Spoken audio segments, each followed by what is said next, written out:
तैयार हो जाइए बाजार के आखिरी 1.5 घंटे के एक्शन के लिए, जहां पूरे दिन भर सीमित दायरे में उतार चढ़ाव के बीच कारोबार करते हुए बाजार। अब बड़ा सवाल है कि आखिरी 1.5 घंटे में क्या कुछ और मजबूती लौटेगी और क्लोजिंग अच्छे लेवल्स पर हो पाएगी, या फिर रहेगी इसी तरह की सुस्ती। सेक्टर स्पेसिफिक एक्शन में क्या करें आप और कैसे करें कल की तैयारी, इस पर रहेगा खास फोकस। फाइनल ट्रेड में आप सबका स्वागत है। नमस्कार, मैं हूं अनिल सिंघवी। और नमस्कार, मैं हूं दीपांशु भंडारी। उतना एक्शन पैक दिन तो नहीं रहा है, पर देखना पड़ेगा कि आखिरी 1.5 घंटे में किस तरह का एक्शन रहेगा। हमारे एक्सपर्ट्स भी आपको स्ट्रैटेजीज बताएंगे और अनिल जी से भी जानेंगे उनकी राय इस समय इंडेक्स पर है। तो अनिल जी, इन सब बातों के पहले बताइए, इस समय बाजार की बड़ी बातें क्या हैं? बेहद सीमित दायरे में बाजार में कारोबार होता दिख रहा है। दीप की 1/4% की मजबूती के साथ निफ्टी 11,400 के करीब है। बैंक निफ्टी सुस्त 22,900 के आसपास, 23,000 से थोड़ा सा नीचे। आईटी शेयरों में शानदार खरीदारी और यहीं से बाजार को सपोर्ट आता हुआ दिख रहा है। इंडेक्स 2.5% से ज्यादा मजबूत, लाइफ टाइम हाई पर पहुंचता हुआ टीसीएस। मेटल और फार्मा शेयरों में सबसे ज्यादा बिकवाली इस वक्त आप देखेंगे, यहाँ पर प्रेशर आपको साफ नजर आएगा। लेकिन यूरोप मिला जुला कारोबार करता हुआ दिख रहा है, तो डाउ फ्यूचर्स फिर से मजबूत नजर आ रहे हैं और लग रहा है कि लगभग 100 पॉइंट की तेजी। हालांकि सुबह डाउ फ्यूचर्स 200-250 पॉइंट के आसपास मजबूत थे, लेकिन अब डाउ फ्यूचर्स लगभग 100 पॉइंट की मजबूती के साथ कारोबार करते हुए आपको नजर आएंगे। ये है इस वक्त की बाजार की बड़ी बातें। दीप। बिल्कुल, और अनिल जी, काफी सुस्त ही सेशन रहा है। रिकवरी थोड़ी हुई थी निचलों स्तरों से, उसके बाद एक रेंज में ही रहे हैं। कल जो हमने क्लोजिंग पर देखा था सर, रिलायंस और आईटी स्टॉक से जो सहारा आया था, वहीं पर ज्यादा तेजी दिख रही है। ब्रेथ उतनी मजबूत नहीं है, पर इन स्टॉक्स की वजह में अच्छा एक्शन देखने को मिला है।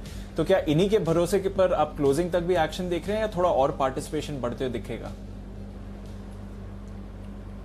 इंडेक्स कमजोर दिख नहीं रहा है दीप। ये अच्छी बात है कि निफ्टी में कहीं न कहीं किसी न किसी स्टॉक से दिग्गजों से सहारा आता हुआ दिख रहा है। आईटी में सिर्फ टीसीएस नहीं है, TCS no doubt heavyweight stock है, लेकिन आईटी सेक्टर 2.5% मजबूत होने का बड़ा फायदा निफ्टी को होता दिख रहा है, क्योंकि टीसीएस के अलावा भी HCL Tech, Wipro, Infosys, Tech Mahindra, ये तमाम स्टॉक ऐसे हैं जो निफ्टी का हिस्सा है। यहाँ से निफ्टी पर बड़ा मजबूत सपोर्ट आता हुआ दिख रहा है। तो आज 11,400 पर अगर आप निफ्टी देख रहे हैं, तो उसमें सबसे बड़ा योगदान आईटी शेयरों का है। Undoubtedly oil and gas share भी थोड़े मजबूत होते हुए दिख रहे हैं, उससे फायदा है ही।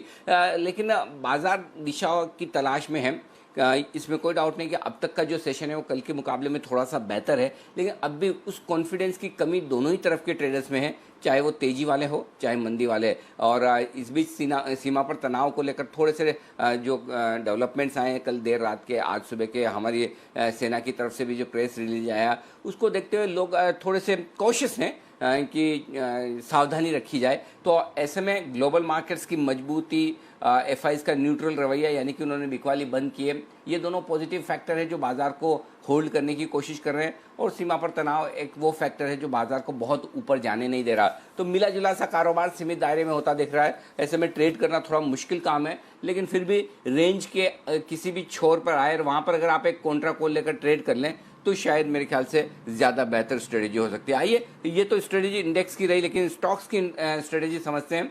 कहाँ आपको ट्रेड करना चाहिए, ये जानने की कोशिश करते हैं। हमारे साथ कार्यक्रम में शामिल हो रहे हैं संजीव भसीन साहब।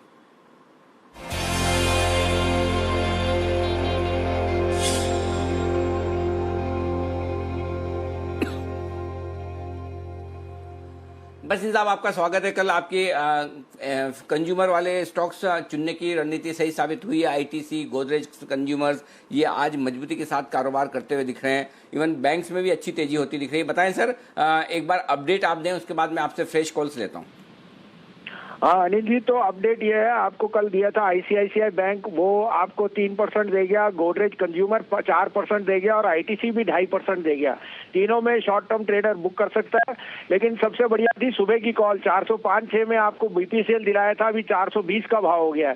सो if you are a short term trader book, लेकिन ये 440 की तरफ जा रहा है और मैं काफी बुलिश हूँ। जैसे मैंने कहा, मार्केट में अब डिसेप्शन है, आईटी इज मूविंग और बैंक्स आर वीक, लेकिन मैं ये नहीं रूल आउट करता कि शाम तक बैंक्स ही आपको चल के दिखाए। तो I think there will be a huge bout of short covering, और जो पेसिमिज्म है, it's an opportunity to buy. IT में जैसे आपको कहा था, मेरा टॉप पिक टीसीएस है, 2240-50 से वो 2376-90 हो गया है। So it has been an outperforming stock. अब आप कहें तो कॉल दूं सर, 2 बाय है और 1 सेल है। जी हाँ, प्लीज बताएं सर, आज के क्लोजिंग वाले शो के आपके जो पिक्स हैं, दोनों बाय और एक्सेल। या सर तो दोनों मेरे बाइज यही हैं, इंटरेस्ट सेंसिटिव हैं, और मेरे को लगता है रियल एस्टेट पे काफी छूट दी है जो कामत कमेटी है। तो गोदरेज प्रॉपर्टी जिसको कोई जरूरत नहीं चली 890 पे लीजिए, 875 का स्टॉप लॉस रखिए, 940 का टारगेट। और दूसरा बाय होएगा डीएलएफ, 152 रुपए का भाव है, 148 का स्टॉप लॉस, 165 का टारगेट।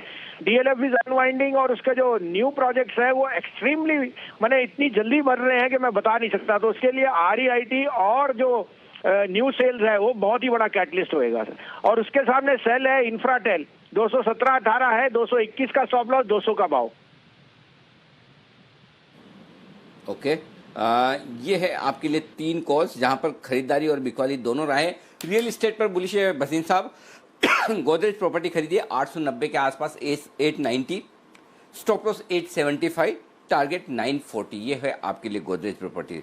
डीएलएफ खरीदिए 152 के आसपास, 152, 148 रुपए 25 पैसे, 148.25 ये स्टॉप लॉस का लेवल है, 165 टारगेट है 165 रुपए का।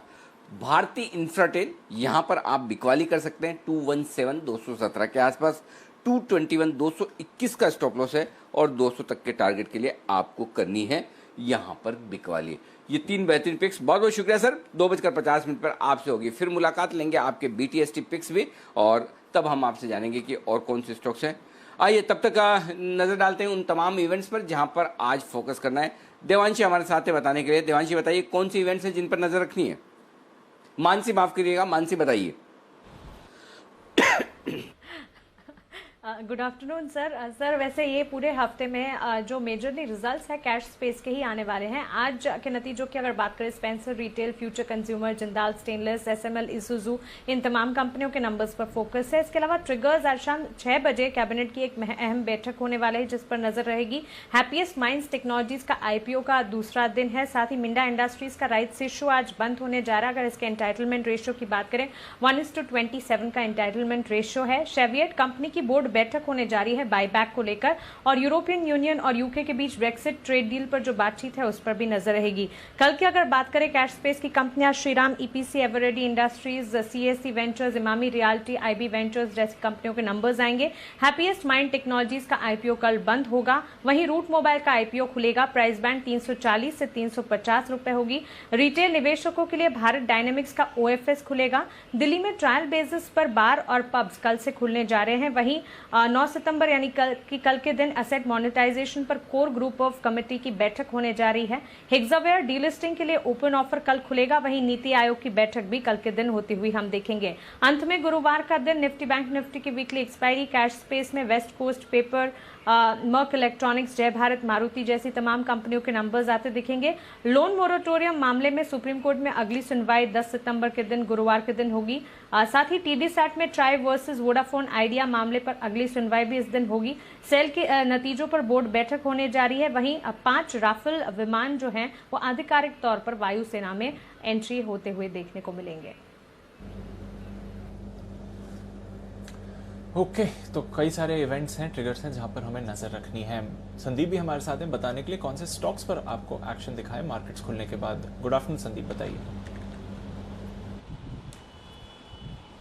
Good afternoon Deepanshu. देखिए सबसे पहले इलेक्ट्रॉनिक स्टॉक जिसमें आप डिक्सन टेक देखिए या अंबर एंटरप्राइजेस देखिए, दोनों में ही जबरदस्त एक्शन देखने को मिल रहा है। और ये जी बिजनेस की एक्सक्लूसिव खबर का असर है जिसमें हमने आपको सुबह ही बताया था कि सरकार का घरेलू इलेक्ट्रॉनिक्स इंडस्ट्रीज को एक बड़ा बूस्टर डोज आता है वो देखा, जिसमें जो घरेलू इलेक्ट्रॉनिक्स हैं उनको प्राथमिकता देने की यहाँ पे सशर्त जो आदेश है वो सरकार की ओर से दिए गए हैं। 13 ऐसे घरेलू इलेक्ट्रॉनिक उत्पाद हैं या प्रोडक्ट्स हैं जिसके लिए ये ऑर्डर जारी किए गए, जिसमें आप डेस्कटॉप है, लैपटॉप्स हैं, कंप्यूटर मॉनिटर हैं, टैबलेट्स हैं, डॉट मैट्रिक्स प्रिंटर्स हैं, स्मार्ट कार्ड, LED प्रोडक्ट्स, ये कुछ ऐसे उत्पाद हैं 13 उत्पादों में से जिनको अब घरेलू उत्पादों को ज्यादा प्राथमिकता देनी होगी। और उसका इंपैक्ट जो है आप साफ तौर पर देखिए, जो घरेलू उत्पादन वाली कंपनियां हैं डिक्सन टेक और अंबर एंटरप्राइजेस, उनमें साफ तौर पर देखने को मिला है जबरदस्त एक्शन इन दोनों स्टॉक्स में देखने को मिल रहा है। सूर्य रोशनी इनको एक ऑर्डर हाथ लगा है 287 करोड़ रुपए का आईओसी और बीजीआरएल से एलपीजी गैस पाइपलाइन और सीजीडी यानी कि सिटी गैस डिस्ट्रीब्यूशन के लिए ऑर्डर हाथ लगा, उस वजह से स्टॉक फोकस में है। आईडीबीआई बैंक इस पे नजर रखिए, इन्होंने क्यूआईपी के लिए जो बैंकर्स हैं उनको नियुक्त किया है, करीब 81 करोड़ डॉलर का ये जो क्यूआईपी इशू है उसके लिए बैंकर्स को नियुक्त किया गया है, तो स्टॉक पे भी नजर रखिए। और आखिर में ब्लॉक डील्स के चलते एवेन्यू सुपरमार्ट्स यानी कि डीमार्ट का स्टॉक फोकस में है। आज 9 लाख से ज्यादा शेयर इस स्टॉक में ट्रेड होते हुए दिखे हैं। 2258 से 2259 ये वो रेंज है जिस बीच में ये ब्लॉक डील्स होती हुई दिखी है। ओके, तो भरपूर स्टॉक्स हैं जो आज आपको एक्शन में आते हुए दिखे हैं और कुछ बड़ी ब्लॉक डील्स भी हुई हैं जहां पर हमें नजर रखनी चाहिए। चलिए शो का पहला बिगुल बजाते हैं सुमित जी के लिए, सुमित के सुपरहिट।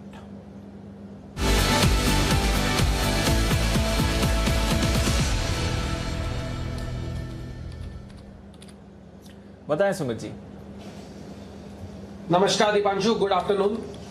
दीपांशु, जो स्टॉक अभी रडार पे आया है इसको हम 100 रुपए के लेवल से, लोअर लेवल से कंटिन्यूसली बाइंग दे रहे हैं। अभी भाव चल रहा है 175। स्टॉक का नाम है बीसॉफ्ट। बीसॉफ्ट के अंदर मेरे को ऐसा लग रहा है कि यहां से एक अच्छा अपसाइड मूव देखने को मिलना चाहिए। ये स्टॉक पिछले 4 से 5 दिनों के हाई ब्रेक कर रहा है। 30 लाख शेयर्स के आसपास का वॉल्यूम देखने को मिल रहा है और स्टॉक के अंदर एक्स्ट्रा ऑर्डिनरी वॉल्यूम्स के साथ प्राइस एक्शन देखने को मिल रहा है, तो ये पॉजिटिव संकेत है स्टॉक के लिए। ऐसा लग रहा है कि स्टॉक यहां से एक अच्छा अपसाइड मूव दिखाना चाहिए, जिसमें आने वाले दिनों में ऊपर में 185 रुपए से लेके 195 रुपए तक के लेवल देखने को मिल सकते हैं। तो बीसॉफ्ट के अंदर लॉन्ग पोजीशंस इनिशिएट करें। नीचे के अंदर स्टॉक का जो सपोर्ट है 165 168 के आसपास है। 165 168 का स्टॉप लॉस के आसपास का स्टॉप लॉस लगा के बीसॉफ्ट, बिरला सॉफ्ट के अंदर लॉन्ग पोजीशंस इनिशिएट करें। ऊपर में टारगेट 185 रुपए से लेके 195 रुपए तक के लेवल आने वाले दिनों में देखने को मिल सकते हैं। ओके, तो ये है आपके लिए बिरला सॉफ्ट पर राय 185 195, ये 2 टारगेट के लिए खरीदारी करें। बहुत सिंपल है, 175 पे लेना है, 10 रुपए नीचे 165 पर स्टॉप लॉस है, 10 रुपए ऊपर 185 पर पहला टारगेट है, 10 रुपए और ऊपर 195 पर दूसरा टारगेट। तो 555 का आंकड़ा अब आपको याद रह जाएगा। और बी सॉफ्ट का मतलब है बिरला सॉफ्ट, ये है आपके लिए स्टॉक जिस पर आपको करना है फोकस। ओके, आइए एक बार जल्दी से डेटा पर फोकस करते हुए जरा विश्वेश जी हमारे साथ हैं। विश्वेश जी, निफ्टी और बैंक निफ्टी दोनों अलग दिशाओं में है। निफ्टी बैंक निफ्टी को ऊपर लेकर जाएगा या बैंक निफ्टी निफ्टी को नीचे लेकर आएगा, बस ये बता दीजिए। देखिए, मेरे हिसाब से निफ्टी जो स्ट्रेंथ दिखा रहा है वो क्लियरली समवेयर मुझे लग रहा है कि बैंक निफ्टी में भी सेलिंग एब्जॉर्ब हो रहा है। तो बैंक निफ्टी वो स्तर पे है अनिल जी जहां से आप शार्प रिकवरी देख सकते हो। तो मेरा अगर आप ओपिनियन पूछे तो based on data, based on charts, मुझे ऐसा लगता है कि मार्केट साइडवेज है, तो शायद निफ्टी बैंक निफ्टी को ऊपर लेके जाएगा। That would be my opinion.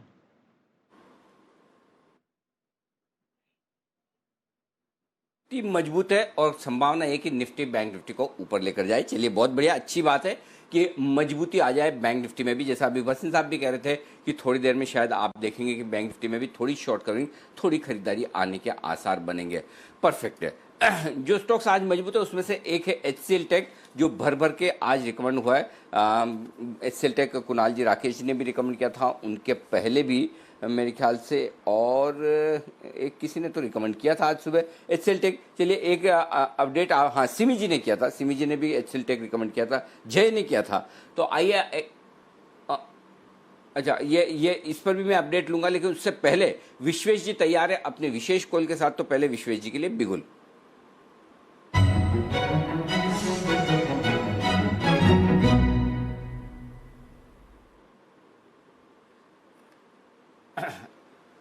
जी बताएं विश्वेश जी बताएं। अनिल जी खरीदारी की राय है जुबिलेंट फूड वर्क्स में। इनफैक्ट आपको अगर याद हो तो फ्राइडे के सेशन में भी आपने मुझे क्वेश्चन टॉस किया था कि क्या आप इसको नीचे जाता दिख रहे हो, तो मैंने बहुत ही इजीली बहुत ही समझदारी के साथ इसको डक किया था। और जो आज पैटर्न बना है वो 4 दिन के कंसोलिडेशन साइडवेज के बाद में अटेम्प्ट टू ब्रेकआउट है। तो करीबन 2270 के आसपास में फ्यूचर के अराउंड एंट्री कीजिए। थोड़ा और नीचे आता है तो भी एंट्री कीजिए। मुझे लगता है कि जिस हिसाब से प्राइस मोमेंटम सपोर्ट कर रहा है स्टॉक में, एक शार्प हम रिकवरी देख सकते हैं करंट लेवल से।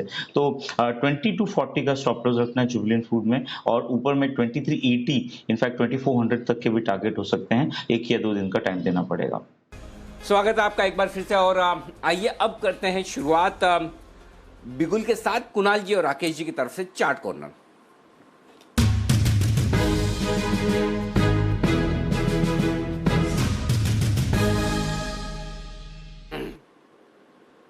बताएं सर। अनिल जी, खरीदारी की राय है भारत पेट्रोलियम पर, बीपीसीएल पर खरीदारी की राय है। स्टॉक मंदी से तेजी में आ रहा है, मंदी का पैटर्न खत्म हो रहा है, एकदम इन्फ्लेक्शन पॉइंट पे स्टॉक को पकड़ा है और ये स्टॉक अच्छी खासी तेजी दिखाने का दमखम रखता है। ओवर टू कुणाल जी। अनिल जी देखिए, यहाँ एक कंसोलिडेशन का ब्रेकआउट होता हुआ दिख रहा है और जिस तरह का आज मोमेंटम बीपीसीएल में बनता हुआ दिख रहा है, ऐसा लग रहा है कि मानो स्टॉक में कुछ बदलने वाला है। तो मौजूदा स्तरों पर बीपीसीएल को हमारी खरीदने की राय है। यहाँ पर एक स्टॉप लॉस रखना है 412 रुपए पर, 412 पर 8 रुपए नीचे एक स्टॉप लॉस रखें। पहला टारगेट 435 रुपए का 435, दूसरा टारगेट 445 का होगा, जिसके लिए बीपीसीएल में हमारी खरीदारी की राय है। 435 और 445 के दो टारगेट्स के लिए खरीदारी करिए। डेज हाई पर स्टॉक ट्रेड कर रहा है, अच्छी खरीदारी आपको इसमें आती हुई दिख रही है। बीपीसीएल में जमकर एक्शन है। एचसीएल टेक्नोलॉजीज एक और चार्ट कॉर्नर पे उस पर आप जमकर एक्शन देख रहे हैं और कई सारे और स्टॉक्स हैं जहां पर तेजी बढ़ती हुई दिख रही है। तो आइए उन स्टॉक के बारे में भी बात करते हैं। वागले साहब, पीरामल एंटरप्राइजेस में अच्छी खरीदारी हो रही है सर। डेज हाई पर स्टॉक आया है, 1335 के लेवल्स पर है। यहां पर कोई ट्रेड बनेगा?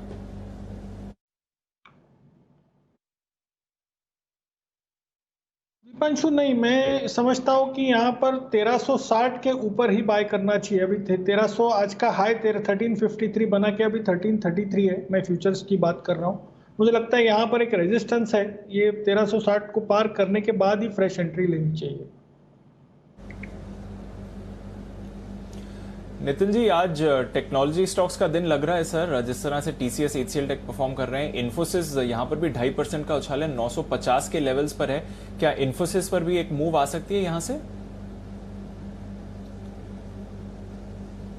आईटी में देखेंगे तो टोटल एफएनओ में 5 स्टॉक है और पांचों में अच्छे खासे ओपन इंटरेस्ट लास्ट 2-3 दिनों से बिल्डअप हो रहे हैं। इन्फोसिस में भी आज अगर आप देखेंगे तो 3-3.5% का ओआई बिल्डअप है। तो मुझे लग रहा है ये पॉजिटिव मोमेंटम इन्फोसिस में बनना चाहिए। मगर हम लोग ये देख रहे हैं कि आईटी में सेक्टर रोटेशन हो रही है और आईटी के कारण इंडेक्स मेंटेन्ड है। बट रोलोवर्स के बाद जब से हम लोग एक्सपायरी स्टार्ट हुए और सितंबर एक्सपायरी में आए हैं तो ज़्यादातर स्टॉक्स गिर रहे हैं एक्सेप्ट आईटीज। फाइनेंशियल्स में सेलिंग है और कुछ हेवी वेट्स को छोड़ के मिड कैप्स वगैरह में सेलिंग है। तो मुझे ऐसा लग रहा है कि kind of sine of distribution हो सकते हैं, क्योंकि हम लोग जो रोलोवर्स हुए थे वो 11,600 के आसपास की निफ्टी में रोलोवर्स हैं और अभी 11,400 के आसपास निफ्टी है। तो उस लेवल से 200 पॉइंट निफ्टी नीचे है। और आईटी में ये जरूर है कि सेक्टर रोटेशन है। इन्फोसिस ऊपर 965-970 तक जा सकता है, 940 का स्टॉप लॉस रखना चाहिए। बट ओवरऑल मुझे ऐसा लग रहा है कि सेक्टर रोटेशन हो रही है, बट स्टॉक्स या निफ्टी या बैंक निफ्टी में थोड़ा डिस्ट्रीब्यूशन के साइन मिल रहा है। ओके, तो ये है थोड़ा डिस्ट्रीब्यूशन के संकेत हैं ऊपर की तरफ आपके लिए। इस पर आपको करना है फोकस। आइए फोकस करते हैं एक बड़ी खबर पर। हमारे संवाददाता ब्रजेश मिश्रा हमारे साथ जुड़ रहे हैं और ये बड़ी खबर है ट्रेडिंग के नए नियमों को लेकर, मार्जिन के नए नियमों को लेकर और प्लेज और रीप्लेज के नए नियमों को लेकर। तो हर एक ट्रेडर, इन्वेस्टर और ब्रोकर के काम की ये बड़ी और एक्सक्लूसिव खबर आपके सामने रख रहे हैं ब्रजेश बताइए क्या है खबर? बिल्कुल, 2 सितंबर को सेबी ने एक सर्कुलर इशू किया था जिसमें ये कहा गया था कि जो प्लेज और रिप्लेज के नियम हैं उस पर जो डिस्क्लोजर देना होता है टेक ओवर नियमों के तहत, उससे ब्रोकरों को रियायत दी जाएगी। नियम ये है कि 5% से ज़्यादा जब भी अगर कोई इनकम्बरेंस शेयर पे क्रिएट होता है तो डिस्क्लोजर देना चाहिए। यानी किसी भी तरह का भार या बोझ उस शेयर के ऊपर क्रिएट होता है कि वो फ्रीली ट्रेड नहीं हो पाए, तो इसके बाद ये डिस्क्लोजर देना जरूरी है। ये बैकग्राउंड की बात है। अब इसके साइड इफेक्ट जो हैं वो एक ये हो सकते हैं जिसकी चिंता है कि जो मार्केट में फ्री फ्लोट शेयर्स हैं उनकी सही जानकारी नहीं मिल पाएगी, क्योंकि ब्रोकर को डिस्क्लोजर देने से जो रियायत दी गई है उस वजह से ये जानकारी नहीं मिल पाएगी। तो एक तरह से एक चिंता हो सकती है कि वाकई में फ्री फ्लोट शेयर ट्रेड करने के लायक कितने हैं, उसकी सही तस्वीर जो है वो मार्केट के सामने नहीं आएगी। हालांकि सेबी ने इस वक्त की स्थिति को देखते हुए इस नियम से रियायत दे दी थी क्योंकि पहले का जो नियम था कि ब्रोकर जो है शेयर अपना ब्रोकर जो है क्लाइंट का शेयर कोलेटरल अकाउंट में रखता था और वहां पर प्लेज जैसा नहीं होता था, लेकिन ये जो प्लेज शब्द जुड़ा है इस वजह से जो टेक ओवर के नियम है वो नहीं देता। तो ये रियायत तो दी है सेबी ने, लेकिन उसका एक साइड इफेक्ट ये है कि मार्केट को सही तस्वीर नहीं मिल पाएगी कि वाकई में फ्री फ्लोट शेयर कितने हैं।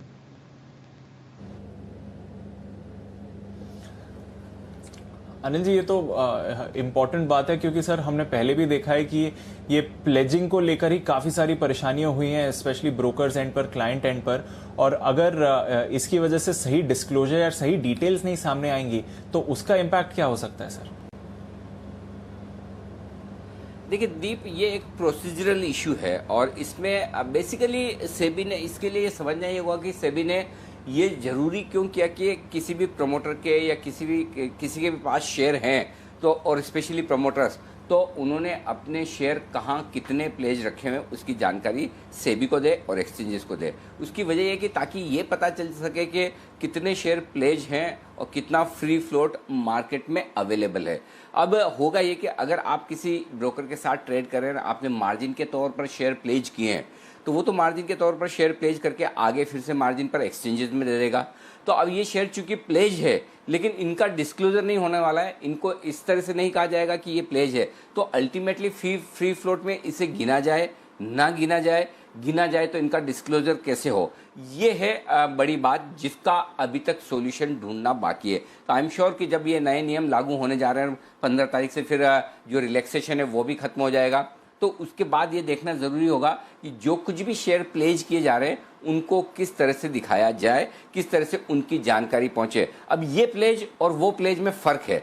वो प्लेज ऐसा होता है आमतौर पर जो प्रोमोटर्स अपने शेयर गिरवी रखकर लोन लेते हैं और वो NBFCs वगैरह से ज़्यादा लेते हैं और उस लोन का इस्तेमाल कहीं न कहीं किसी काम के लिए या फिर बिजनेस में या किसी नए बिजनेस को करने में किया जाता है। ये प्लेज अलग तरह का है जहाँ पर आपको ट्रेडिंग पोजीशन लेने के लिए, लिमिट्स के लिए आपको ब्रोकर्स को अपना शेयर प्लेज करना है। तो दोनों की प्लेजिंग में भी फ़र्क है, लेकिन शब्द चूंकि प्लेज है और कानून और नियम जो बना हुआ है वो प्लेज शेयर के आसपास बना हुआ है, तो ऐसे में अब इनको किस तरह से अलग दिया जाएगा या साथ में रखा जाएगा, ये देखने वाली बात होगी दीप। तो ये इस पर आगे हम और फोकस करेंगे, देखते हैं क्या कुछ डेवलपमेंट आगे नजर आते हैं। जी दीप। बिल्कुल अनिल जी, तो एक इम्पॉर्टेंट डेवलपमेंट है, एक्सक्लूसिव खबर आपके लिए ला रहे थे ब्रजेश मिश्रा। देखते हैं कि इस पर आगे जाकर और कुछ डेवलपमेंट होते हैं कि नहीं। पर बाजार में आप बढ़िया एक्शन देख रहे हैं, स्टॉक स्पेसिफिक एक्शन। इंडेक्स पर तो थोड़ा उतार चढ़ाव चल रहा है, पर स्टॉक स्पेसिफिक एक्शन की बात करें तो आपको अच्छी मूव्स आ रही हैं। IT में तो अच्छा मूव है ही, ऑयल मार्केटिंग कंपनीज एक और स्पेस है जहां पर अच्छा मूव आ रहा है, और साथ ही जो कैपिटल गुड स्पेस है वहां पर भी आपको अच्छा एक्शन बनते हुए दिख रहा है, तो वहां पर भी आपको नजर रखने की जरूरत है इस समय। ICICI प्रू, आज सुबह भी हम इस स्टॉक के बारे में बात कर रहे थे, अब देखिए और तेजी ये स्टॉक आपको बनाते हुए दिख रहा है। पालविया साहब आज सुबह स्टॉक पर कॉल देकर गए थे। कुणाल जी, ICICI प्रू अच्छा एक्शन है, सपोर्ट से बाउंस बैक आया है, यहां पर और ट्रेड बनता है सर?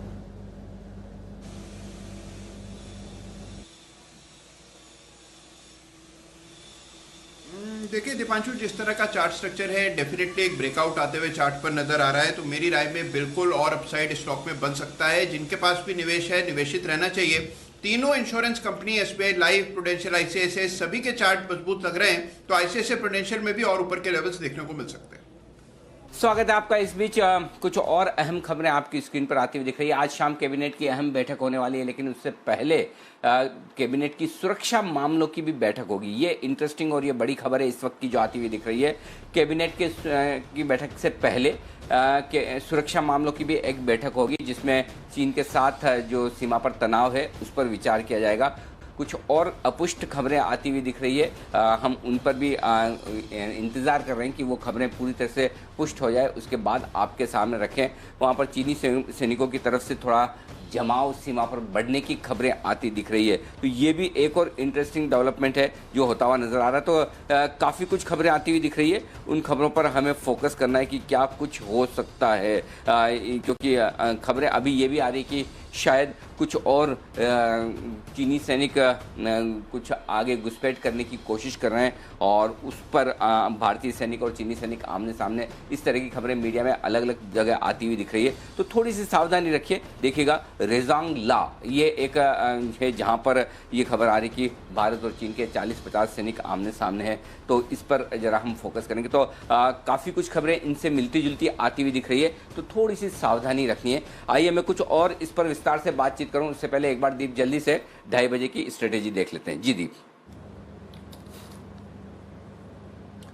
बिल्कुल अनिल जी, तो बिल्कुल बजाते हैं 2:30 बजे की स्ट्रैटेजी का।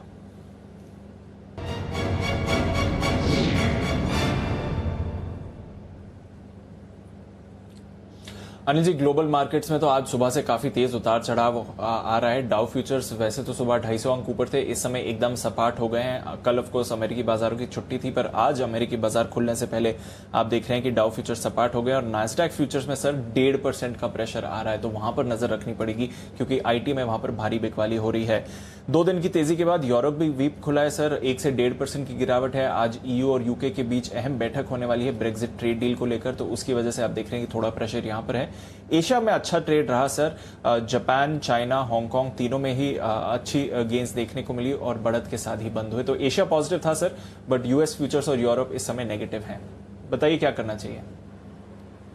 दीप डेफिनेटली तेजी की पोजीशन कम करनी चाहिए, इसमें कोई डाउट नहीं है। शायद मैं इस वक्त माइनॉरिटी में होऊंगा जो ये कह रहा हूँ, लेकिन मैं बहुत क्लियर हूँ, बहुत साफ हूँ कि इस वक्त रिस्क रिवॉर्ड रेशियो तेजी के फेवर में नहीं है। क्यों नहीं है, उसके 2 कारण बता दूँ। ऊपरी स्तर से डाउ फ्यूचर लगभग 300 पॉइंट नीचे आया है। नेस्डेक जो कि लीड करता है, एक्चुअली अब लीडर डाउ रहा नहीं, मार्केट के सेंटिमेंट के लिहाज से नेस्डेक ज़्यादा बड़ा लीडर हो चुका है। पहले नेस्डेक ने लगातार मल्टीपल लाइफ टाइम हाई बनाए, फिर S&P डाउ तो अभी भी वहाँ से हल्का सा दूर है। तो इसका मतलब क्लियर कट है कि नेस्डेक की जो लीडरशिप है और नेस्डेक में जो वॉलेटिलिटी दिख रही है वो आपको कंफर्ट नहीं दे रही है। अभी तक आप अगर सीमा पर तनाव की वजह से होने के बावजूद अगर नहीं गिर रहे हैं तो उसकी रीज़न एक ही है कि आपके पास ग्लोबल मार्केट्स के संकेत मजबूत है। अगर ग्लोबल संकेत मजबूत है तब तो ठीक है, लेकिन अगर ग्लोबल संकेत भी साथ में कमज़ोर हो जाए और सीमा पर तनाव की अभी जो मैं खबरें कहीं और दूसरे मीडिया पर पढ़ रहा हूँ वो बहुत अच्छी आती हुई नहीं दिख रही है। तो दीप मेरे लिए क्लियर कट शॉर्ट कॉल है बैंक निफ्टी पर, आम धारणा के विपरीत। मैं ये समझता हूँ यहाँ से 22,850 से 23,000 ये एकदम परफेक्ट रेंज है बैंक निफ्टी पर शॉर्ट करने की। आप नोट कर लीजिए, मैं एक तरह से शॉर्ट कॉल दे रहा हूँ और चाहे तो इसे आप एक बार कल के 2,000 के तौर पर भी नोट कर लें। 22,850 से 23,000 परफेक्ट शॉर्ट रेंज है। 23,125, कल 23,109 का हाई हमने बनाया, आज 23,064 का हाई बनाया। 23,125 ये आपका स्टॉप लॉस होगा और नीचे की तरफ 22,725, 22,650 और 22,500 ये 3 लेवल्स होंगे जिनके लिए बैंक निफ्टी में आपको शॉर्ट पोजीशन बनानी चाहिए। हमने कई मल्टीपल अटेम्प्ट किए, हाँ निफ्टी उतना मजबूत ही नहीं था, लेकिन आप देखिए हमारे बात करते करते निफ्टी भी 50 पॉइंट जो मजबूत था अब 11,400 से 11,350 पर आ चुका है। कंफर्ट नहीं है, भले ही आप मंदी करें ना करें, तेजी की पोजीशन आप थोड़ी हल्की रखें। तो ऐसे माहौल में 1-2 दिन नहीं कमाएंगे तो फर्क नहीं पड़ेगा, और अगर नीचे में मौका मिल गया तो अच्छी बात है, नहीं मिला तो कोई बात नहीं। 11,400 पे नहीं, 11,450, 11,500 पे कल ले लीजिएगा, परसों ले लीजिएगा। लेकिन ऐसे वक्त पर आपको जब ग्लोबल सपोर्ट थोड़ा सा हिलता हुआ दिख रहा हो और हमारे यहाँ टेंशन बढ़ने के समाचार आते हुए दिख रहे हो, मुझे नहीं लगता कि खरीदारी करने में बहुत समझदारी, एटलीस्ट एग्रेसिवली आपको खरीदारी नहीं करनी चाहिए। 22,800 का पुट ऑप्शन खरीदकर आप बैंक निफ्टी रख सकते हैं, 11,350 का पुट ऑप्शन खरीदकर आप निफ्टी रख सकते हैं। तो आपको हल्की हेजिंग, हल्की शॉर्ट पोजीशन ऑप्शन के जरिए करनी चाहिए। मैं फिर एक और चीज़ कह दूं, वॉलेटिलिटी रहेगी, इसमें कोई डाउट नहीं है, उतार चढ़ाव रहेगा। आप ऊपर आए बेचें, कोई ज़रूरी नहीं कि दिन के लो पॉइंट पर ही आपको बेचना है। अब मैं आपको डेटा बता दूं, 11,400 ये पार करके टिकना निफ्टी के लिए बेहद ज़रूरी है, क्योंकि 11,400 के पुट और कॉल दोनों में 30-30 लाख शेयरों का ओपन इंटरेस्ट है। और दीप आज पुट में 18 लाख शेयर आज ही जुड़े हैं, और अब जो आज जिन लोगों ने 11,400 का पुट आज बेचा है वो ऑलरेडी नुकसान में है 40-50 पॉइंट। तो अगर 11,400 के ऊपर क्लोज होता है तब तो आप एक बार अपनी शॉर्ट पोजीशन काट कर जा सकते हैं, लेकिन अगर 11,400 के नीचे क्लोज होते हैं तो फिर ये जो पुट राइटर्स हैं इन्हें थोड़ी सी दिक्कत रहेगी। तो ये आपके लिए एक इंटरेस्टिंग चीज़ है कि आज की क्लोजिंग 11,400 के ऊपर होना बहुत ज़रूरी है ताकि मजबूती बरकरार रहे। तो 11,400 आपके लिए मेक और ब्रेक लेवल है। नीचे 11,300 बड़ा सपोर्ट है। मैं एक और चीज़ कह दूँ कि ऐसा नहीं कि बहुत ज़्यादा कमजोरी, बहुत ज़्यादा गिरावट की आशंका अभी दिख रही है। 11,250, 11,300 आपके लिए बहुत मजबूत सपोर्ट जोन है, वो आसानी से टूटने वाला भी नहीं है। लेकिन आपको ये देखना है कि रिस्क रिवॉर्ड रेशियो फेवरेबल है क्या आपके ट्रेड में, ये आपको ध्यान में रखना है। तो ये हो गया आपके लिए निफ्टी का विश्लेषण। बैंक निफ्टी 23,000 के ऊपर टिकेगा तो ही ठीक है, और आज 23,000 के ऊपर टिक नहीं पा रहा है। इनफैक्ट आज से तो कल ज़्यादा मजबूत था बैंक निफ्टी, और उसकी वजह मैं बताऊं दीप के 23,000 के पुट पे 9 लाख शेयर हैं और 23,000 के कॉल्स पर 11 लाख शेयर हैं। तो कॉल राइटर्स ज़्यादा हैं और वो बैंक निफ्टी को 23,000 के ऊपर जाने नहीं दे रहे हैं। 22,800, 22,850 स्ट्रॉन्ग सपोर्ट जोन है दिन के लिए। अगर ये टूटेगा तो नीचे के लिए रिस्क खुलती हुई नजर आएगी। अदरवाइज आप ये मान के चलिए 22,700, 23,000 की रेंज में बैंक निफ्टी को ट्रेड करना है। ट्रेड करने का सिंपल तरीका यही है, रेंज के ऊपरी एंड पर आए वहाँ आपको हिम्मत करके बेचना है। उस समय आपको लगेगा अरे ब्रेकआउट हो रहा है, ब्रेकआउट हो रहा है। रेंज के निचले एंड पर आएगा, आपको लगेगा अरे बस ये तो अब गिरने वाला है बहुत जोर से, लेकिन वहीं से घूमेंगे। वोलेटिलिटी रहेगी, दोनों तरफ रहेगी। मुश्किल है ट्रेड करना, जितनी पोजीशन कम रखेंगे उतना बेहतर है। इंट्राडे भी और ओवरनाइट भी थोड़ा सा आज सुबह से लेकर अभी तक पिछले 1 घंटे में एक ही चीज बदली है, रिस्क रिवॉर्ड रेशियो तेजी करने के फेवर में थोड़ा सा कम हो गया है बस। अदरवाइज दिन भर हम मजबूत थे, अच्छे मजबूत थे। तो आखिरी आधा घंटे में जो डेटा बने हैं और जिस तरह से मार्केट का बिहेवियर और जिस तरह से खबरें आ रही है और जिस तरह से ग्लोबल मार्केट्स का अपडेट बना है, थोड़ा सा रिस्क रिवॉर्ड रेशियो फेवरेबल कम हुआ है। तो हल्की सी तेजी की पोजीशन कम रखें। ऐसा नहीं बिल्कुल जीरो करके छोड़ के भाग जाए, वैसा कुछ नहीं है, लेकिन पोजीशन कम रखेंगे तो आपके लिए ठीक रहेगा। जी दीप। बिल्कुल अनिल जी, तो पोजीशंस पर ध्यान रखिए। तेजी की पोजीशन है तो फिर थोड़ा कम ही रखिए, ये है आपके लिए सलाह इस समय। और बैंक निफ्टी पर तो बिकवाली की भी राय दे रहे हैं अनिल जी। पर चलिए, ये है इंडेक्स पर व्यू। कई सारे स्टॉक्स भी एक्शन में है। एक और बिगुल बजाते हैं सुमित जी के लिए, सुमित के सुपरहिट का।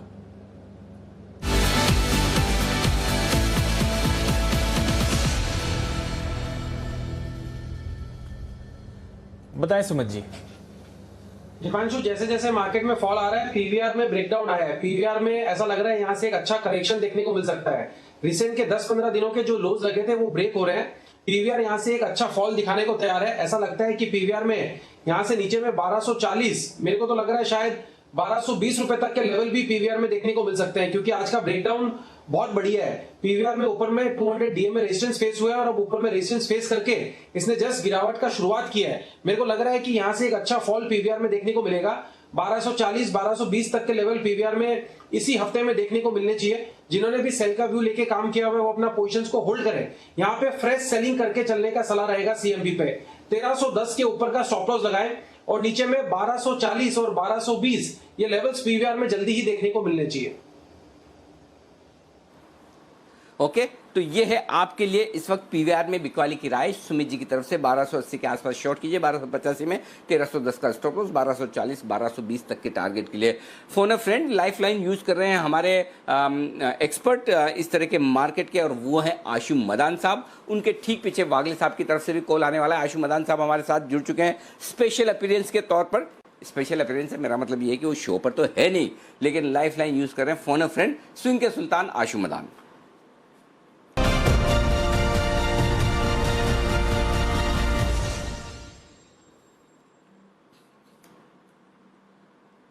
आशीष सर बताएं सर। अनिल जी, मैं अभी आपको एक तो पहले कॉम्प्लीमेंट देना चाहता था। आपने बिल्कुल बॉर्डर के ऊपर जो बोला कि नहीं कमाएंगे, बट मेरा तो एक और भी एडिशन अनिल जी, कमाएंगे तो नहीं कोई बात नहीं है, बड़ा गवा ना दे वो इम्पोर्टेंट होता है। और अनिल जी बॉर्डर टेंशन पे मैं एक और एक चीज बोलता हूँ, जो टेंशन बढ़ती है वो तो चुटकी में बढ़ती है, और जो डिफ्यूज होती है उसको डिफ्यूज होते होते टाइम लगता है। कोई होली मिलन या खले नहीं मिलना होता कि शाम को मिल जाएंगे और टेंशन डिफ्यूज हो जाएगी। तो जो टेंशन बढ़ती है वो तो एकदम चुटकी में और शार्पली बढ़ती है, और जो डिफ्यूज होगी वो over the period of time होगी। तो अगर हम इसको भी डिफाई करते रहेंगे कि नहीं कुछ नहीं होगा, ठीक है कुछ नहीं होगा, लेकिन उससे पहले मार्केट में कुछ कुछ जरूर हो सकता है, तो इस चीज का जरूर ध्यान रखना चाहिए। तो अनिल जी अभी मुझे बेचने की राय है, बेचना है। थोड़ा सा नीचे आ गया है क्योंकि मार्केट में भी गिरावट आई थी, बट अदरवाइज अनिल जी 1355 और 60 के बीच में कोटक बैंक को शॉर्ट करना है। और इसमें आज के हाई का जो 1375 का स्टॉप लॉस लगाना है और 1300 का टारगेट है कोटक बैंक में। तो कोटक बैंक में अनिल जी बिकवाली की राय है, और इसको बेचना है अनिल जी नीचे, मतलब पैनिक में नहीं बेचना है, बेचना अपने भाव से ही है। कोई ऐसी मारामारी नहीं हो रही है कि कोई टूट रहा है या भाग रहा है। तो 1355-60 के बीच में बेचना है और 1375 का स्टॉप लॉस और 1300 का टारगेट है अनिल जी इसमें। ठीक बात है, मौके बाजार दोनों तरह के ट्रेडर्स को दे रहा है। जिनको नीचे खरीदना है उनके लिए भी पूरे मौके बन रहे हैं और जो ऊपर में बेचना चाहते हैं उनके लिए भी बार बार स्विंग्स जो आ रही है। आपको अपने कन्विक्शन के हिसाब से ट्रेड करना है, जिस तरफ आपका कन्विक्शन हो, क्योंकि इस मार्केट में पैसा आपके कन्विक्शन से बनेगा। कन्विक्शन से कैसे कि अगर आपका कन्विक्शन शॉर्ट साइड पर है तो आप ऊपर में बेचेंगे तो आपका पैसा बनेगा, आपका कन्विक्शन लॉन्ग साइड पे नीचे में खरीदेंगे तो कन्विक्शन बनेगा। लेकिन अगर आप मार्केट के ट्रेंड के बाद कन्विक्शन ढूंढने की कोशिश करेंगे कि अब ब्रेक करके ऊपर जा रहा है या नीचे जा रहा है, तब तक लेट हो जाएगा, बाजार फिर से घूमेगा। तो दोनों तरफ वॉलेटाइल है, चौपी मार्केट है, समझ पाएं तो ही ट्रेड करें, नहीं तो शांति से बैठें, ये ज्यादा ठीक होगा। आइए बाजार का एक डायरेक्शन आशीष कुकरेजा साहब से भी ले लेते हैं, हमारे साथ जुड़ चुके हैं क्राफ्ट वेल्थ मैनेजमेंट के एमडी। आशीष जी बताएं सर, कैसे देख रहे हैं इस मार्केट को और क्या करना चाहिए? Anil ji, I would also further जो आपने पर्सपेक्टिव सामने रखा कि अब जो कारण बना है और वो कोई छोटा मोटा कारण नहीं है, जो जियो पॉलिटिकल इशू जो सामने आया है, जो एक run beyond valuation concept market में आ गया था, जिसे हम फ्रॉक बोलते हैं मार्केट में, और ओवरडू हो गया था कुछ सेक्टर्स में। अगर मैं स्पेसिफिक जाना चाहूं तो चाहे कुछ केमिकल्स के सेगमेंट रहे होंगे, कुछ इंश्योरेंस के सेगमेंट रहे होंगे, सो वहां पे जरूर मार्केट एक मौका ढूंढ रही थी। और मिड कैप में भी कुछ ऐसे स्टॉक्स जो हमें मालूम है कि वैल्यूएशन के बियॉन्ड रन अप हो रहे थे। तो I think Jio political issue जरूर इस समय मार्केट के डिमांड में प्ले आउट होगा। और वहां पे कोई रैशनल और लॉजिक लगता नहीं अनिल जी, जैसे आप कह ही रहे हैं। In fact if it becomes big Anil ji, let me give you perspective, अगर यहाँ से बड़ा होता है तो इसका कारण इंडिया चाइना बनेगा। When I say it may not just become local issue, it may sort of there is no reason why you can't think that way कि it may turn out to be a big issue where other nations also get involved. So closely watch करना बहुत जरूरी है। At the same time जैसे आपने बोला कि momentum को पर्सपेक्टिव में लेके अगर ये ज्यादा बड़ा नहीं होता तो मौका भी है। अगर ये डिफ्यूज हो जाता है, जैसे आशु जी बोल रहे हैं कि टाइम लगता है लेकिन डिफ्यूज हो जाता है, तो फिर 10,800 के जो स्तर है, you have to watch out for that level to get into some strong corners of the market. That's my view, Anil ji. I think this is a time where I have to be very, very cautious, I would say. बिल्कुल, तो सावधानी रखें, ये है राय इस वक्त आशीष जी की तरफ से भी। थोड़ा मार्केट स्टेबल हो जाएगा, उसके बाद देखेंगे। माफ कीजिएगा वागले साहब, मैं आपके पास आना भूल गया। वागले साहब के लिए बिगुल वागले का वंडर।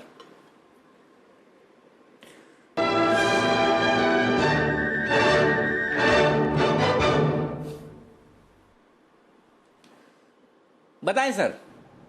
अनिल जी, टाटा केमिकल्स में वीकनेस आ रहा है। पिछले कई हफ्तों की रैली मेरे हिसाब से अभी खत्म हो गई है। 290 का एक सपोर्ट है, जैसे ये ब्रेक करेगा इसमें वन वे फॉल आ सकता है। अभी 290.50 का भाव है, यहाँ पर बेचे 292 तक और बेचे। 295 के ऊपर का स्टॉप लॉस होगा 295.50 का, और 280 275 के मेरे दो टारगेट्स होंगे। तो टाटा केमिकल में करें बिकवाली 290 के आसपास स्टॉक ट्रेड कर रहा है, 3% कमजोर होता हुआ दिन के लो पॉइंट की तरफ आता हुआ यहां पर बिकवाली करने की राय है। बस भसीन साहब कार्यक्रम में होने वाले हैं शामिल, लेंगे उनकी बेहतरीन पिक्स। उससे पहले भसीन साहब कार्यक्रम में शामिल होने की तैयारी में, उससे पहले सुमित जी का सुपर हिट तैयार है आपके लिए। आइए बिगुल के साथ, और उसके बाद नितिन जी से लेंगे उनका निफ्टी पर निशाना। सुमित जी के लिए बिगुल।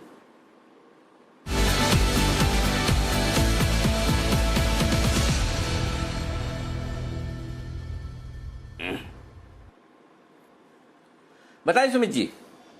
अनिल जी, पीवीआर के बाद अब जो नया स्टॉक ब्रेकडाउन में आया है वो है मेटल स्पेस का हिंडाल्को। हिंडाल्को में ऊपरी लेवल्स पे ऐसा लग रहा है टॉप बन रहा है, और जो रिसेंट के लोज लगे थे 184.50 184.20 के, वो ब्रेक हो रहे हैं। और ऐसा लग रहा है कि हिंडाल्को यहां से एक अच्छा फॉल दिखाने को तैयार है। हिंडाल्को 184 के आसपास ट्रेड कर रहा है, इसको यहां पे सेल करें। यहां से मेरे को लग रहा है हिंडाल्को के अंदर नीचे में 178 रुपए, शायद 175 रुपए तक के लेवल हिंडाल्को के अंदर देखने को मिल सकते हैं। तो यहां से एक अच्छा सेल ऑफ हिंडाल्को में 2 से 3 दिनों के अंदर देखने को मिल सकता है। ऊपर में जो हिंडाल्को का रेजिस्टेंस है वो करीब करीब 189 190 के आसपास है, तो 189 के स्टॉप लॉस से हिंडाल्को को सेल करे 178 से 175 के टारगेट्स के लिए इसी हफ्ते में ये टारगेट देखने को मिलने चाहिए।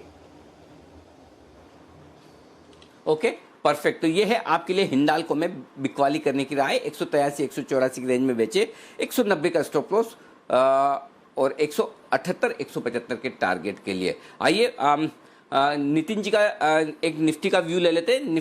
नितिन जी के लिए बिल्कुल निफ्टी के निशानेबाज नितिन मुरार का।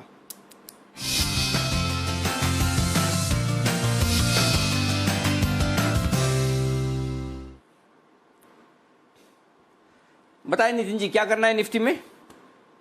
देखिए जी, एक तो सितंबर एक्सपायरी में ओवरऑल जो व्यू है निफ्टी और बैंक निफ्टी का दोनों नेगेटिव व्यू है, और क्योंकि रोलओवर्स से ही हम लोग देख रहे हैं नेगेटिव ट्रेंड है, तो उसको देखते हुए यहाँ पे एक तो बैंक निफ्टी में और निफ्टी दोनों में हम बियर पुट स्प्रेड क्रिएट करेंगे। निफ्टी में सबसे पहले हम क्या करेंगे, 11400 की पुट ऑप्शन लेंगे जो परसों एक्सपायरी है, और उसके अगेंस्ट 11300 की पुट ऑप्शन बेचेंगे जिसकी कॉस्टिंग अभी 42 43 ऐसे कॉस्ट आ रही है।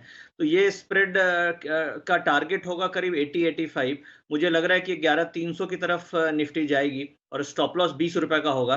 और साथ साथ हम बैंक निफ्टी में भी स्प्रेड क्रिएट करेंगे और 22900 की पुट ऑप्शन लेकर के 22600 की पुट ऑप्शन बेचेंगे जिसकी कॉस्ट 130 रुपए आ रही है। इसका स्टॉप लॉस हम 70 रुपीज का रखेंगे और टारगेट हम 230 का रखेंगे। यानी निफ्टी और बैंक निफ्टी दोनों में व्यू नेगेटिव है, और मुझे लग रहा है निफ्टी 11300 आनी चाहिए और बैंक निफ्टी 22500 आनी चाहिए। तो दोनों में बियर पुट स्प्रेड क्रिएट करेंगे। ओके तो फाइनली अब नितिन जी की तरफ से भी यहाँ पर आप देख सकते हैं निफ्टी पर व्यू नेगेटिव साइड पर आता हुआ दिख रहा है। 11400 का पुट ऑप्शन खरीदिए और 11300 का एक पुट ऑप्शन बेचिए। एक के सामने एक स्प्रेड बनाइए। 42 रुपए की कॉस्ट में ये स्प्रेड बनेगा। 20 रुपए का स्टॉप लॉस यानी कि 22-23 रुपए की मैक्सिमम रिस्क है। 80 रुपए तक के टारगेट आपको यहाँ पर आते हुए दिखेंगे। बैंक निफ्टी 22,825 के आसपास स्पॉट लेवल चल रहे हैं। 22,900 का पुट ऑप्शन खरीदिए, 22,600 का पुट ऑप्शन बेचिए। 130 रुपए की कॉस्टिंग में ये स्प्रेड बन जाएगा। 70 का स्टॉप लॉस 230 तक के टारगेट के लिए यहाँ पर आपको करनी है। ये है राय इस वक्त। ओके तो ये आपके लिए खरीदारी की और बिकवाली की, माफ कीजिएगा बिकवाली की राय दोनों ही स्टॉक्स पर। आइए अब भसीन साहब का करते हैं स्वागत, लेते हैं उनकी BTSTT पिक्स।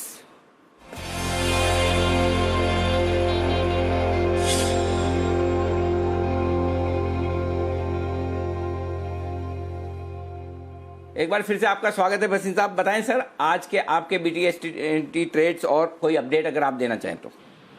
सर तो अंडरटोन बड़ा वो हो गया, थोड़ा शेकी हो गया है, बट आई थिंक मैं ये कह रहा हूँ एक आध दिन की बात है, शायद लास्ट हाफ एन आवर में ही कुछ मुझे उम्मीद है बाइंग आए, because global cues are good और ये बॉर्डर टेंशन से जो अनहोनी की है I think it is overdone. तो again metals are proxy to weakness जो मैंने कहा है। तो सेल इज अ सेल 39-39.50, 40 रुपए 25 पैसे का स्टॉप लॉस, 35 रुपए का टारगेट। ओके 35 के टारगेट के लिए सेल में बिकवाली करें, यह है राय आपके लिए। एक ही स्टॉक है सर आज शॉर्ट साइड पर? एक ही अनिल जी। ओके सर तो मेटल स्टॉक्स में थोड़ा सावधानी रखें। अभी अभी आपने देखा कि किस तरह से मेटल स्टॉक में हिंडाल्को में बिकवाली की राय सुमित जी ने दी।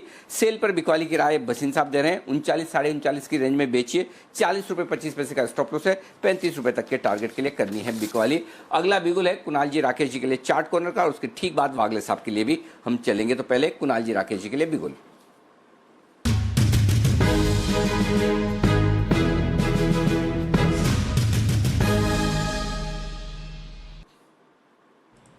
बताएं सर। अनिल जी बिकवाली की राय है भारत फोर्स के अंदर। यहाँ पर एक शॉर्ट टर्म चार्ट पर एक ब्रेकआउट, साथ में एक नेगेटिव क्रॉसओवर, बोथ लीडिंग और लैगिंग इंडिकेटर्स पर भारत फोर्स के टेक्निकल चार्ट पे देखने को मिल रहा है। तो भारत फोर्स को बेचें। ओवर टू कुणाल जी।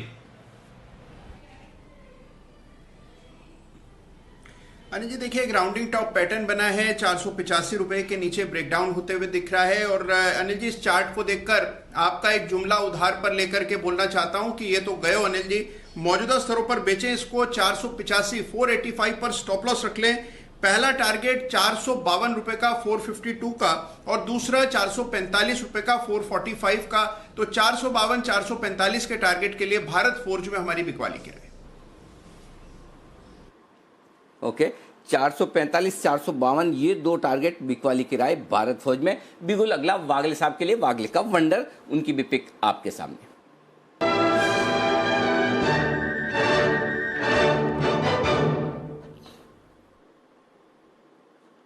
बताएं वागले साहब। टाटा स्टील में मुझे ब्रेकडाउन दिखाई दे रहा है, 408 409 के बीच में ट्रेड हो रहा है। 412 का एक इंपॉर्टेंट सपोर्ट ब्रेक किया है, 412 का स्टॉप लॉस रखे। मुझे ये पहला टारगेट 400 जो आज ही आना चाहिए, और अगर वो होल्ड नहीं करता है तो 394 395 तक भी जा सकता है। ओके, 395 402 दो टारगेट के लिए टाटा स्टील में करें बिकवाली। पिछले 7 call back to back short set पर आए हैं। PVR, Kotak, Tata Chemical, Hindalco, Nifty, bank Nifty, Bharat Forge और टाटा स्टील। स्क्रीन पर डिस्ट्रीब्यूशन साफ दिख रहा है और इसीलिए मैंने कहा कि आप इसको कल के 2000 के तौर पर माने और बैंक निफ्टी में शॉर्ट कॉल समझ के चलिए। दिन के लो पॉइंट पर निफ्टी, बैंक निफ्टी आते हुए दिख रहे हैं। ओके, इस बीच बाजार दिन के निचले स्तरों पर आते हुए दिख रहे हैं। इस वक्त 11340 के करीब है निफ्टी और आज का लो है 11328 का। बैंक निफ्टी 22800 के नीचे 22765 का लो और 22780 का इस वक्त लेवल है, यानी कि दिन के लोएस्ट पॉइंट की तरफ आते हुए दिख रहे हैं। आखिरी आधे घंटे में जाने से पहले बाजार में थोड़ा सा बिकवाली का दबाव बनता हुआ दिख रहा है। डाउ फ्यूचर्स, नैस्डैक फ्यूचर्स कमजोर होते दिख रहे हैं और चीन के साथ तनाव की खबरें जो आ रही है ये दोनों ही बाजार पर दबाव बना रही है। सावधानी रखें। अब जो दिक्कत की बात दिख रही है वो है कि ढेर सारे स्टॉक्स अब सेल सिग्नल देना शुरू कर रहे हैं, तो थोड़ी सी आप अपनी पोजीशन को एक बार रिव्यू कर ले। तब तक एक बार विश्वेश जी तैयार है अपने अगले विशेष कॉल के साथ, तो बिगुल उनके लिए।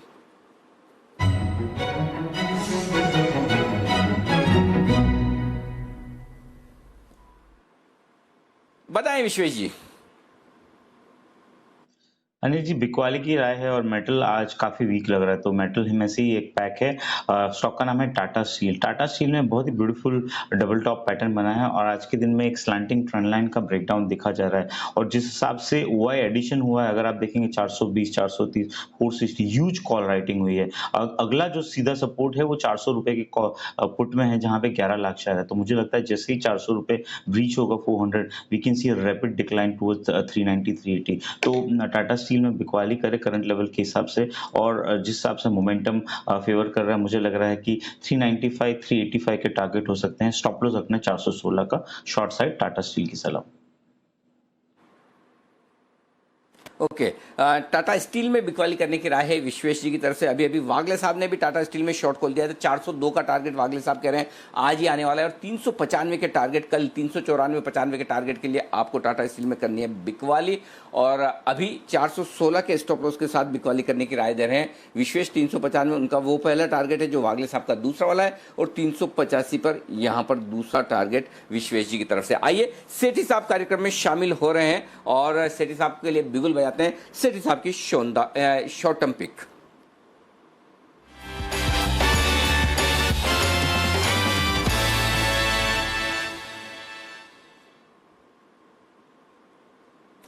बताएं सेठी साहब, कौन सा स्टॉक चुना है आज आपने?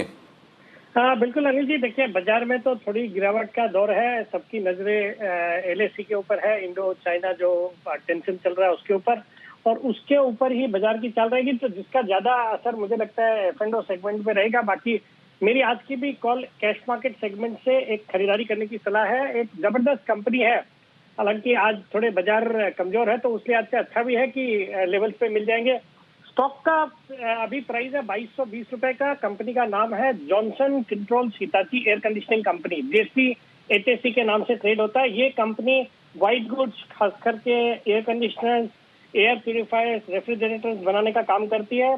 हमने देखा पिछले कुछ दिनों से जितनी भी इलेक्ट्रॉनिक गुड्स बनाने वाली कंपनी है, जैसे डिक्सन टेक्नोलॉजीज, वर्लपूल, अंबर एंटरप्राइजेज, इन सब में एक शानदार तेजी बनी है। और जैसे आपकी एक एक्सक्लूसिव खबरें भी चल रही थी कि सरकार इसको प्रमोट करने के लिए कुछ बड़े अनाउंसमेंट आने वाले दिनों में कर सकती है।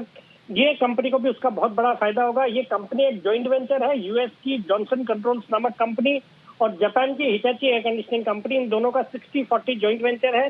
फंडामेंटल्स बहुत ही अच्छे हैं। रिटर्न ऑन इक्विटी अराउंड 14% का, डेट इक्विटी रेशियो तो 0.23 का है। प्रोमोटर्स की अच्छी खासी 74% की हिस्सेदारी है और DII करीबन 18% इसमें हिस्सेदारी मेंटेन करते हैं। मुझे लगता है ये स्टॉक करंट लेवल्स पे आज के बाजार में बिल्कुल खरीदारी करनी चाहिए। मेरा इसमें बहुत ही शॉर्ट टर्म में 2350 का टारगेट रहेगा। स्टॉप लॉस लगाना है 2175 रुपए। ओके, तो यहाँ पर आपके लिए जॉनसन हिताची में खरीदारी करने की राय है सेठी साहब की तरफ से। ये है वो बेहतरीन स्टॉक। और आज हमने एक खबर की भी है, यहाँ पर जो घरेलू कंपनियां हैं उनको बढ़ावा देने के लिए सरकार काफ़ी कुछ प्रयास करती हुई दिख रही है, यहाँ पर खरीदारी करें। सेठी साहब एक बार इसका टारगेट फिर से बताएं, टारगेट क्या रखा है आपने? हाँ बिल्कुल अनिल जी, मेरा इसमें बहुत ही शॉर्ट टर्म में 2350 का टारगेट है। बाकी स्टॉक पे मैं बुलिश हूँ। मुझे लगता है जिस तरह की आपने जो एक्सक्लूसिव खबरें ब्रेक करी है, अगर वो सब आता है वैसा ही, तो ये स्टॉक उससे भी काफी आगे निकल सकता है। बाकी शॉर्ट टर्म में 2350 का टारगेट है, स्टॉप लॉस रहेगा 2175। ओके, तो ये है आपके लिए राय इस वक्त सेठी साहब की तरफ से आती हुई। आइए, सुमित जी का सुपर हिट है और उसके चलते हैं तो सुमित जी के पास। सुमित जी के लिए बिगुल।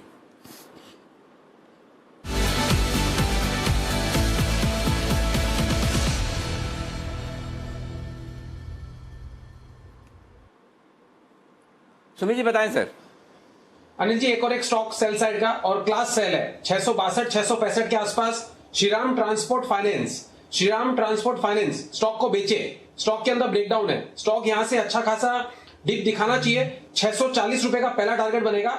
640 का अगर सपोर्ट टूट जाता है तो 620 रुपए तक के लेवल इसी हफ्ते में श्रीराम ट्रांसपोर्ट फाइनेंस के अंदर देखने को मिलेंगे। यहाँ पे सीएमपी पे श्रीराम ट्रांसपोर्ट फाइनेंस के अंदर सेल बनता है। स्टॉक ने पिछले 4-5 दिनों के लोस तोड़े हैं, बॉलिंगर बैंड का मिडल बैंड तोड़ दिया है और वॉल्यूम्स के साथ ये स्टॉक के अंदर ब्रेकडाउन आ रहा है। ऊपर में 680-85 के आसपास का रेजिस्टेंस है। जब तक ये लेवल नहीं टूटेंगे तब तक सेल साइड में रहना है। और नीचे में 640 और 620 ये लेवल्स इसी हफ्ते में श्रीराम ट्रांसपोर्ट में देखने को मिलना चाहिए। ओके, 640-620 तक के टारगेट के लिए श्रीराम ट्रांसपोर्ट में करनी है आपको बिकवाली।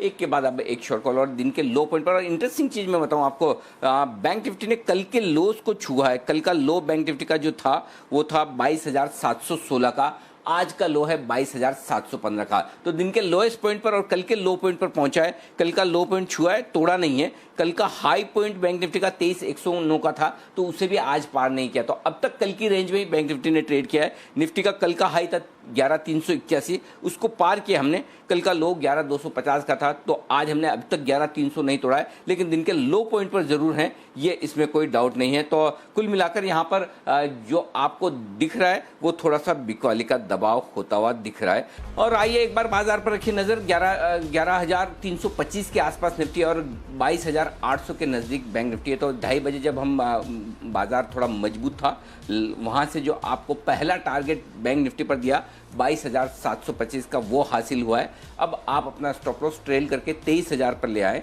23,000 के ऊपर निकले तो आप अपनी शॉर्ट काटिए, अदरवाइज 22,715 का आज लो बना है।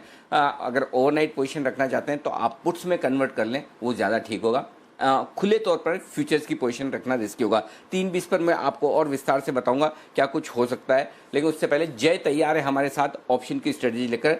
आइए देखते हैं कैश का option.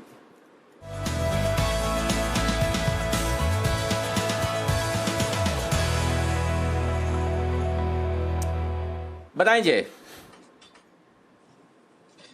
Good afternoon to Anil ji. Anil ji, morning में हमने 11,350 का कॉल दिया था जिसमें हमने प्रॉफिट बुक किया। अब मैं दे रहा हूँ पुट ऑप्शन, और पुट ऑप्शन अनिल जी हम देंगे वापस इन द मनी, और पुट ऑप्शन ही देंगे। तो 11,350 का भी हम पुट ऑप्शन खरीदेंगे निफ्टी पर, जो अभी 93 रुपीज के आसपास मिल रहा है।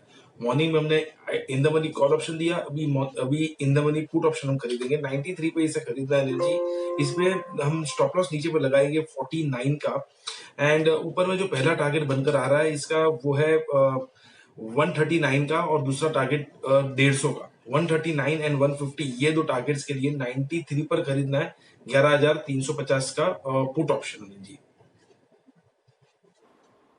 ओके, तो निफ्टी पर खरीदें 11,350 का in the money put option. और जय बड़े aggressively in the money options खरीदने के लिए जाने जाते हैं। 92 रुपए पे खरीदना है, 49 का स्टॉप लॉस, 139 और 150 ये दो टारगेट के लिए in the money put option खरीदना है। जय के पास मैं फिर से आऊंगा और पूछूंगा कुछ और पिक्स अगर जय के पास हैं तो, लेकिन उससे पहले एक स्पेस जहां पर आशीष जी बड़े बुलिश हैं, कुछ स्टॉक्स उन्होंने एसपीएल मिड कैप कैटेगरी में भी दिए हैं, कंजम्पशन से जुड़े स्टॉक, जिसका भी जिक्र जॉनसन कंट्रोल का सेठी साहब भी करते हैं। आशीष जी, यहां पर आपको कुछ पसंद है? बाजार की कमजोरी में कहीं खरीदारी करने का अगर मौका दिखता हो? अनिल जी देखिए, जो लॉन्ग टर्म ट्रेंड्स इस इवेंट की वजह से आए हैं वो जो बहुत जल्दी यू टर्न नहीं लेंगे, उसमें से एक ट्रेंड ऑब्वियसली कंजम्पशन पे इस सेगमेंट में भी है। कुछ डेटा बाहर भी आया है जहां पर जो ये मॉल्स खुले हैं और वहां पे कौन सी कैटेगरी है जहां पे आप पिछले साल के जो नंबर्स हैं वो देख रहे हैं, तो वो डेटा में इलेक्ट्रॉनिक्स इज वन सेगमेंट जहां पे you are probably even gone ahead of last year numbers। वो इसलिए हो रहा है इसी बिकॉज अदरवाइज हाउस होल्ड में स्पेंड्स कम हो गए हैं, आप उतना बाहर नहीं जा रहे हो या जो भी है, और आपकी जो इंटरनली जो कंजम्पशंस हैं वो ज्यादा बड़े हैं, और उसमें ये कैटेगरी जो है वो ऑब्वियसली फोर फ्रंट पे है। हमने एसपीएल मिड कैप में back to back Orient Electronics, V Guard, Havells, ये स्टॉक्स कवर किए थे, एंड आई थिंक जो विकास जी ने स्टॉक कवर किया डेफिनेटली वो भी एक अच्छी क्वालिटी का स्टॉक है। सो आई थिंक जैसे मैंने बोला अनिल जी, अगर शॉर्ट टर्म में तो फ्लो के साथ जाना है, मीडियम टर्म में थोड़ा हेज रहना है, और इन्वेस्टमेंट के लिए ट्रेंड जो बने हैं उसको पकड़ के रखना है और अपॉर्चुनिटी ढूंढनी है, तो उसमें से ये सेक्टर जो है वो डेफिनेटली इसमें और अपसाइड लगती है, जो कंजम्पशन और इलेक्ट्रॉनिक गुड्स का सेगमेंट है। ओके, तो ये है आपके लिए इस पूरे सेक्टर पर राय। आइए सुमित जी का सुपर हिट है आपके लिए तैयार।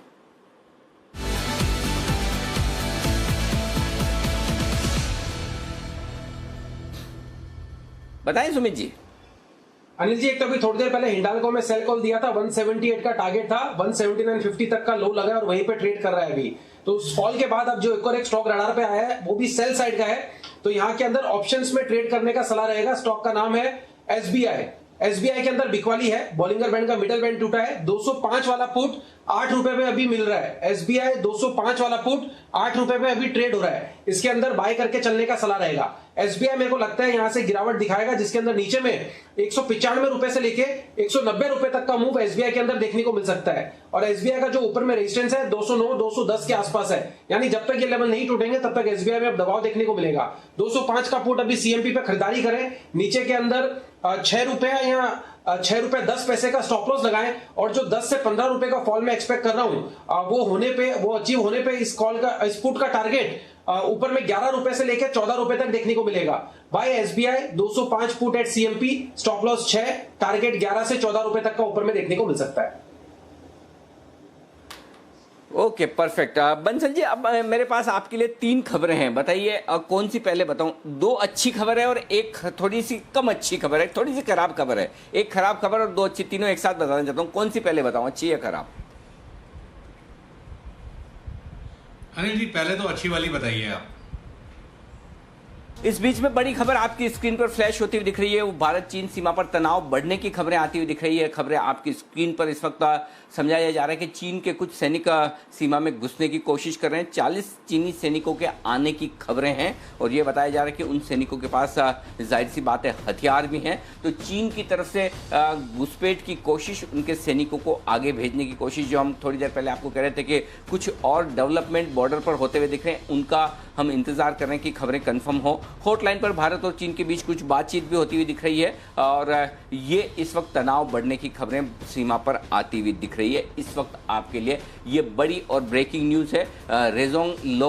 रेजोंग ला, ये जो है रेजांग ला, ये ऐसी जगह है पूर्वी लद्दाख में जहां पर भारत और चीन के सैनिक आमने सामने होते हुए दिख रहे हैं। तो ये खबरें आती हुई दिख रही है, तो ये आप सावधानी से इन खबरों पर नजर रखें। आखिरी 10 मिनट बचे हैं और बाजार में जिस तरह की खबरें आ रही है, और डाउ फ्यूचर्स और नैस्डैक फ्यूचर्स ऊपरी स्तरों से थोड़ा नीचे आते हुए दिख रहे हैं, हल्की सी सावधानी के साथ आप ट्रेड करें। आप अपनी पोजीशन को रिव्यू कर लें अगले 10 मिनटों में, जो डेवलपमेंट, जो खबरें आती हुई दिख रही है उसको देखते हुए। तो इस वक्त ये बड़ी खबर आपके लिए आती हुई दिख रही है कि 40 चीनी सैनिक भारत में घुसने की कोशिश जो कर रहे हैं, वो और भारतीय सैनिक आमने सामने इस वक्त हैं। दिन के लोएस्ट पॉइंट पर बाजार ट्रेड करता हुआ दिख रहा है। 22,700 के करीब पहुंच चुका है बैंक निफ्टी, 11,300 के करीब पहुंच चुका है निफ्टी, तो लोएस्ट पॉइंट पर है। दिन के समापन के वक्त ये कॉन्फिडेंस की कमी आपको दिखा रहा है। ये कॉन्फिडेंस की कमी दोनों तरफ से आती हुई दिख रही है, सीमा पर जो तनाव की खबरें हैं वो भी, और साथ ही साथ जिस तरह से अमेरिकी फ्यूचर्स थोड़े से कमजोर होते हुए दिखे ऊपरी स्तरों से 250-300 पॉइंट डाउ फ्यूचर्स निकले हैं, और नैस्डैक फ्यूचर्स अच्छे खासे लाल निशान में भी ट्रेड करते हुए दिख रहे हैं। तो दोनों ही खबरें ऐसी है जिनसे बाजार पर इस वक्त थोड़ा सा प्रेशर, थोड़ा सा दबाव आपको बनता हुआ नजर आएगा। डाउ फ्यूचर्स देखिए आप सिर्फ 30 अंक ऊपर है, वहीं नैस्डैक फ्यूचर देखिए 2% नीचे है। डाउ फ्यूचर से आपको सही तस्वीर नजर नहीं आ रही, नैस्डैक फ्यूचर्स पर भी नजर रखिए, वो 2% नीचे है। तो ये चीन के बॉर्डर से जो खबरें आती हुई दिख रही, इन पर आपको सावधानी रखनी है, ये ध्यान में रखना है। एक बार आशीष जी से मैं इस पर व्यू लेता हूं। आशीष जी, जो रेजांग ला से खबरें आती दिख रही है, कुछ 40 से 50 चीनी सैनिक घुसपैठ करने की कोशिश कर रहे हैं और वहां पर भारतीय और चीनी सैनिक आमने सामने है। क्या कहेंगे आप मार्केट पर रिएक्शन के लिहाज से? अनिल जी देखिए, ये आप अभी अगर मैं पूरे सीक्वेंस को थोड़ा आगे बढ़ाऊं तो आप ये समझ लीजिए कि पिछले एक महीने में जो स्टैंड है इंडिया का बॉर्डर में, वो बहुत अग्रेसिव हुआ है और ये एक बहुत बड़ा शिफ्ट है। और this is also backed by the fact that we believe let's say, अगर हम यहाँ पे assumption बनाए कि it is backed by the fact that major nations are supporting this aggression of India. So I think ये एकदम जल्दी settle होने वाली चीज नहीं है और इसको मार्केट इमीडिएटली इग्नोर नहीं करेगी, because this will sort of disrupt some amount of जो भी एक मार्केट में मोमेंटम बना है। और उसके साथ साथ अनिल जी, हमें समझना पड़ेगा कि इस समय जैसे मैंने आपको बोला कि एक अलग एंगल दिया कि ये बड़ा इशू इंडिया और चाइना के beyond, see it is a big 50-50 right now, very difficult to say, लेकिन अगर हुआ तो शुरू यहीं से होगा और ये थोड़ा खींच सकता है, because we all understand that China के अगेंस्ट जो एक गुस्सा बना हुआ है वो अभी डिफ्यूज नहीं हुआ है। और ट्रंप, हम सब ये बात मल्टीपल टाइम्स आपके भी चैनल पे मैंने बहुत बार सुना है कि Trump will always look for few events ahead of elections to play this out. So maybe India may become one of those, probably section jahan pe it will play out. So we will have to watch it out very, very closely. And I think there is no harm in staying cautious, like we just mentioned some time back. एक बारी इसको settle होना बहुत जरूरी है before you get into market in probably more aggressive way. बिल्कुल। तो यह सवाल तेजी और मंदी का नहीं है, पैसे कमाने और गंवाने का नहीं है, सावधानी रखने का है। एक आध दिन पोजीशन कम रखेंगे, तेजी या मंदी दोनों ही तरफ की, तो कोई फर्क नहीं पड़ेगा। और अगर आपको कोई भी पोजीशन रखनी है तो ऑप्शन के जरिए रखनी है, हेज रखनी है। ऑप्शन में भी स्प्रेड बनाएंगे तो आपके लिए कॉस्ट कम होगी अगर आप करना ही चाहते हैं, क्योंकि ऑप्शंस के दाम बहुत महंगे हैं इस वक्त, प्रीमियम ऑप्शंस की काफ़ी ज़्यादा है। तो अगर आप ऑप्शंस ट्रेड करना भी चाहते हैं तो ओवरनाइट पोजीशन में आपको ऑप्शंस में भी पोजीशन इस तरह से बनानी है कि आपको नुकसान कम से कम दिखे। तो दीप, मैं आपको इससे पहले कि आप 3-20 की स्ट्रेटेजी मुझे पूछे, मैं साफ बता दूं, 3-20 की स्ट्रेटेजी में यही है, पहली चीज़ आपको लॉन्ग पोजीशन कम करना है, ट्रेडिंग की लॉन्ग पोजीशन कम कर लीजिए। डे लो पर बाजार बंद होते हुए दिख रहे हैं, कमजोरी के साथ बंद हो रहे हैं। अगर आप पुट लेकर जाना चाहते हैं, 11,300 का पुट ले लीजिए और नीचे में 11,200 का एक पुट स्प्रेड बना दीजिए बेचकर, तो वो आप कर सकते हैं। या कम आप एग्रेसिव ट्रेडर हैं तो 11,300 का एक पुट खरीदकर 11,200 का भी बेच सकते हैं, माफ कीजिएगा 11,000 का भी बेच सकते हैं। दोनों में से एक काम कर ले। एग्रेसिव ट्रेडर हैं तो 11,300 का पुट खरीदिए, 11,000 का बेचिए। कम एग्रेसिव ट्रेडर रिस्क कम रखना चाहते हैं, 11,300 का खरीदिए, 11,200 का बेच दीजिए। बैंक निफ्टी 22,700 का पुट खरीदिए और 22,500 का बेच दीजिए अगर आप कम एग्रेसिव ट्रेडर हैं तो, और अगर एग्रेसिव ट्रेडर हैं तो 22,000 का बेचिए। वहां पर आपको प्रीमियम थोड़ी सी कम मिलेगी, लेकिन आपके लिए नीचे की अपसाइड में, नीचे की डाउन साइड अगर होती है तो वो भी आपको मिलता है। तो ये आपके लिए निफ्टी और बैंक निफ्टी पर जिस तरह से बाजार बंद हो रहा है, जिस तरह से डाउ फ्यूचर्स है 2:30 बजे, इसीलिए हमने आपको कहा है कि लॉन्ग पोजीशन कम कर लीजिए। इस मार्केट में लॉन्ग पोजीशन रखने में आपके लिए रिस्क रिवॉर्ड रेशियो फेवरेबल नहीं रहा है। अगर आपने कम किए तो जरूर उसका फायदा होगा, नहीं तो कल आप आराम से फिर से, अगर बाजार का मूड माहौल ठीक रहे, अमेरिकी बाजार मजबूत हो जाए, सीमा पर तनाव कम हो, कल 50 पॉइंट ऊपर फिर से ले लीजिएगा। कोई ऐसा नहीं कि 300 पॉइंट ऊपर निफ्टी खुल जाएगा या 500-1000 पॉइंट ऊपर बैंक निफ्टी खुल जाएगा, कहीं नहीं जाने वाला नहीं है। और अगर चला भी गया एक दिन तो आपके लिए सेफ्टी ज़्यादा जरूरी है। नहीं कमाएंगे चलेगा, पैसे बचेंगे वो ज़्यादा इंपॉर्टेंट है। तो हमारा फोकस बहुत क्लियर है, पैसे बचाने पर, और पैसे आपके बच गए तो आप कमाने लायक रहेंगे, हमेशा रहेंगे। और अगर गलती से बाजार खराब हो गया, आप देखिए इस बीच जो सुस्त है यूरोप के बाजार 1 से 1.5% कमजोर होते हुए दिख रहे हैं। नेस्डैक के फ्यूचर 2% कमजोर होते हुए दिख रहे हैं। इसीलिए हम कह रहे हैं कि थोड़ी सी सावधानी रखिए। आइए बैन से बेनिफिट देख लेते हैं। आशीष हमारे साथ तैयार हैं, देख लेते हैं स्टॉक्स कोई बैन में से बाहर आने या जाने के लिए तैयार है क्या। आशीष बताइए, कोई स्टॉक है ऐसा जो बैन में आ सकता है या जा सकता है? अनिल जी, फिर से आज अगर आप देखें तो बैंक ऑफ बड़ौदा ये स्टॉक प्रयास कर रहा है, मार्केट वाइड पोजीशन लिमिट जो है बढ़कर 99% के आसपास आ गई है। यानी फिलहाल के डेटा के हिसाब से अगर आप देखें तो बैंक ऑफ बड़ौदा की आज फिर संभावना है कि स्टॉक बैन में आएगा।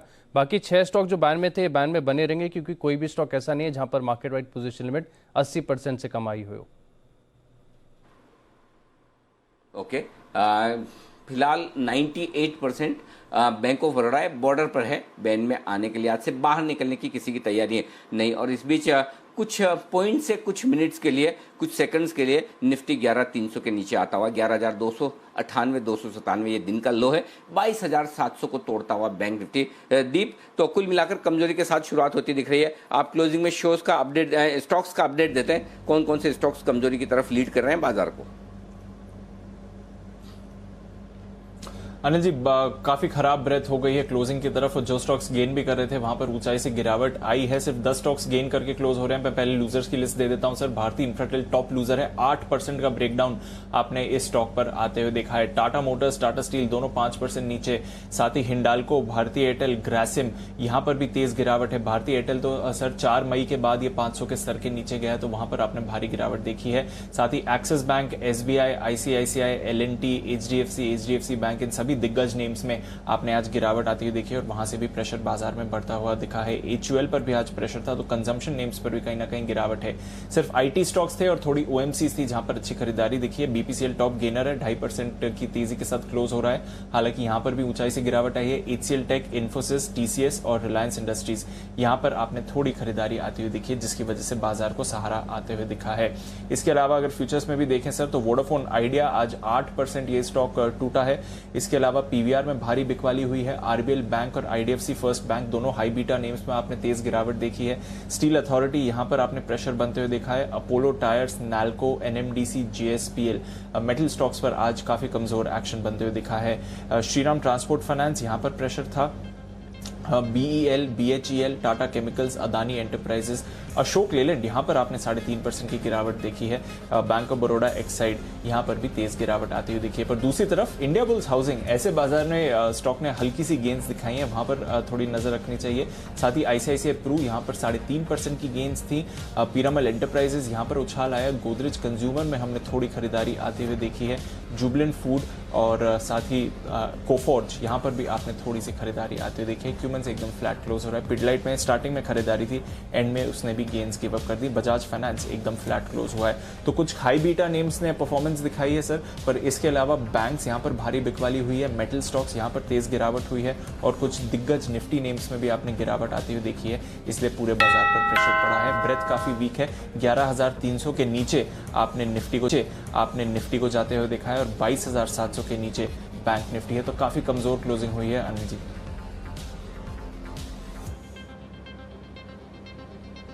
ओके, तो ये है आपके लिए प्रोविजनल क्लोजिंग। 22,700 के नीचे 22,650 आपको जो स्ट्रॉन्ग सपोर्ट रेंज दी थी, एग्जैक्टली वहीं पर लो बनाया 22,641 पर, और 11,300 पर निफ्टी ने सपोर्ट लेने की कोशिश की है। 11,290 पर दिन के निचले स्तरों की तरफ बंद हुए 1.25% के नुकसान के साथ बैंक निफ्टी।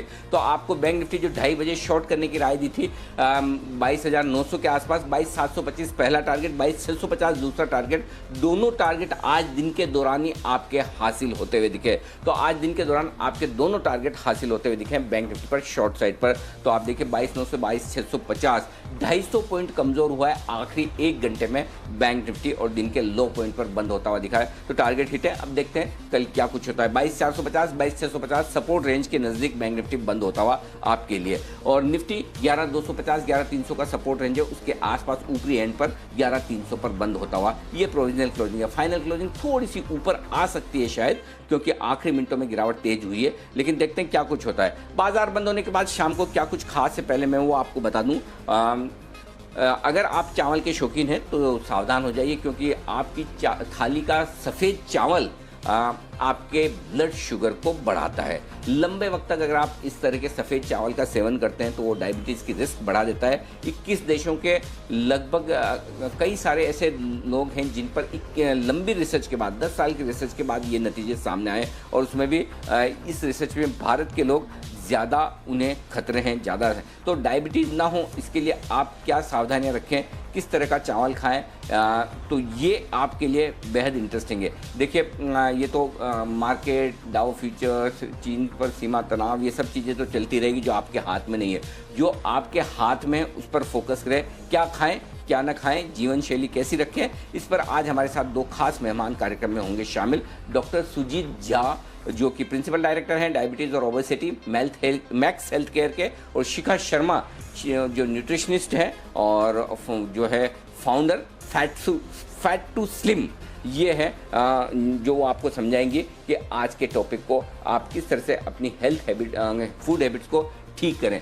चावल का डायबिटीज कनेक्शन, ये है आज का स्पेशल शो। रात को 8:30 बजे 8:26 पर मनी गुरु में देखना मत भूलिएगा हेल्थ इंश्योरेंस गाइड, यानी कि शाम का पूरा फोकस हेल्थ पर है और हेल्थ इंश्योरेंस पर। कोरोना काल में हमने हेल्थ इंश्योरेंस की अहमियत तो समझ ली, लेकिन हेल्थ इंश्योरेंस अगर आप लेने की तैयारी कर रहे हैं तो हम आपको ये बताएंगे कि किन बातों का आपको ध्यान रखना है, इसमें लिमिट क्या होती है, सब लिमिट क्या होती है, टॉपअप कराने का सही तरीका क्या है। ऐसे ढेर सारे सवाल हेल्थ इंश्योरेंस से जुड़े हुए आपके जो है, इनके जवाब आपको आज रात 8:26 पर मिलेंगे। देखना मत भूलिएगा हेल्थ इंश्योरेंस गाइड, ये है आपके लिए सारी की सारी आज की शाम की प्लानिंग। इस बीच प्रोविजनल क्लोजिंग के बाद फाइनल क्लोजिंग आती दिख रही है, और जैसा कि हम कह रहे थे कि निफ्टी आप और बैंक निफ्टी ऊपर क्लोजिंग देंगे, तो फाइनली निफ्टी में क्लोजिंग 11,317 पर आई है 37 अंकों के नुकसान के साथ। बैंक निफ्टी की प्रोविजनल क्लोजिंग तो 100 पॉइंट ऊपर आई है, आप देखिए 22,744, जबकि बंद हुआ था 22,650 के आसपास, तो 100 पॉइंट ऊपर की 200 अंकों के नुकसान की क्लोजिंग। 52 अंक नीचे सेंसेक्स है। जाने से पहले एक बार डाउ और नैस्डैक के फ्यूचर्स आप देख लीजिए, ताकि कल सुबह आपको ध्यान रहे कि हमने डाउ और नैस्डैक को किन लेवल्स पर देखा था, और ताकि किन और फाइनली क्लोजिंग वहाँ पर किस तरह की होती, किस तरह का सेशन होता, क्योंकि कल के सेशन में वहाँ पर छुट्टी थी, एक दिन की छुट्टी के बाद अब खुलेंगे यहाँ पर 28,096, ये है लेवल डाउ फ्यूचर्स का 25 अंक ऊपर। 11,275 270 के आसपास का नैस्डैक का लेवल है, 277 पॉइंट नीचे है, 2.5% नीचे नैस्डैक फ्यूचर है। ये चिंता की बात है, लेकिन इन सबको देखते हुए, सीमा पर तनाव को देखते हुए जो क्लोजिंग हमें मिली है वो किसी भी लिहाज से ख़राब नहीं है। इन दो खबरों के बावजूद अगर भारतीय बाजार बहुत ज़्यादा नहीं गिरे हैं, निफ्टी पर 11,300 को हमने होल्ड किया क्लोजिंग बेसिस पर, तो डेफिनेटली अच्छे हैं। हाँ, बैंक निफ्टी जरूर थोड़ा सा ख़राब हुआ है, बैंक निफ्टी में आप कह सकते हैं, लेकिन निफ्टी अभी भी उतना बुरा नहीं है क्लोजिंग के लिहाज से। 11,300 के ऊपर की क्लोजिंग अच्छी ही कही जाएगी। चलिए, ये है आपके लिए फिलहाल क्लोजिंग के लिए राय। अच्छा, एक और खबर आपको दे दूं, और वो ये है कि आज आप सब लोग काफ़ी ब्रेक से परेशान हुए, मैं जानता हूं और समझता हूं, और आपकी नाराज़गी भी मुझे अलग अलग तरीके से मिल रही है। कोई मैसेज करके मुझे व्हाट्सएप पर भेज रहा है लिखकर, कोई मुझे ट्वीट करके बता रहे हैं, कोई सोशल मीडिया पर अलग अलग तरीके से बता रहे हैं, और आपकी नाराज़गी सर आंखों पर है। और मैं ये चीज़ समझता हूँ कि आप हमसे प्यार करते हैं, इसीलिए आप ये लिखकर भेज रहे हैं, इसीलिए आप हमें देखना चाहते हैं, हमारे पैनलिस्ट को देखना चाहते हैं, एक्सपर्ट्स को देखना चाहते हैं, ब्रेक नहीं देखना चाहते हैं। कभी कभी कुछ कारण ऐसे होते हैं जो हमारे हाथ के बाहर के होते हैं, तो ये सिर्फ और सिर्फ आज का था। कल से आप फिर उसी तरह से प्यार से देखेगा, उसी तरह से आराम से देखेगा, ब्रेक फ्री रहेंगे। सुबह ट्रेडर्स डायरी से लेकर 11 बजे तक कोई ब्रेक नहीं होगा, आपके और हमारे बीच में कोई भी नहीं होगा। दोपहर 2 से 3:30 बजे के बीच में आपके हमारे बीच में कोई नहीं होगा। उसी तरह का स्मूथ, बेहतरीन, हंसी मजाक वाला, आराम वाला शो। आज हमने बहुत फास्ट काफ़ी चीज़ें ऐसी की, जल्दी की, क्योंकि अकोमोडेट करनी थी चीज़ों को। लेकिन कल से फिर हम उसी अंदाज में, उसी पुराने अंदाज में, उसी तरीके से आपको सबको सुनने का, देखने का, बात करने का, कॉल्स का सारा मौका कल से फिर मिलेगा। ये सिर्फ एक दिन का था जो आज हमने किया, लेकिन आज के बाद वापस से हम बैक टू ट्रैक उसी तरह से चलेंगे जो आप देखने के आदी हैं। बस वही आपको बिल्कुल कल से फिर से ब्रेक फ्री मिलेगा। तो बंसल जी, आज तो आपको काफ़ी आराम करने को मिला होगा, दिन भर में बहुत कम काम किया होगा आज तो आपने। नहीं देखिए अनिल जी, आराम तो नहीं, बट आज चाय पीने का अनिल जी भरपूर मौका मिला। अमूमन क्या है कि 9:55 का टाइम होता है जब दीपांशु कमोडिटी लेके आते हैं, तब मेरा वो ग्लास दिखता नहीं है, तो आज अनिल जी भरपूर चाय पी है। बट अनिल जी कल आप पूरे हेलमेट गार्ड वार्ड पहन के आइएगा, क्योंकि मेरी 2 बाउंसर्स हैं, और रुकी हुई बाउंसर्स अनिल जी ज्यादा तेजी से आती हैं। अरे वाह। तो कल सुबह पिक ऑफ द डे के साथ 2 बाउंसर्स भी आएंगी, तो जुड़े रहें, चिपके रहें जी बिजनेस के संग। अब देखिए, जब बंसल जी इतने नाराज हैं कि और दो बाउंसर लेकर आ रहे हैं ब्रेक की वजह से, तो फिर आप हमारे सारे दर्शकों का नाराज होना तो बनता है। तो आपकी नाराजगी सर आंखों पर।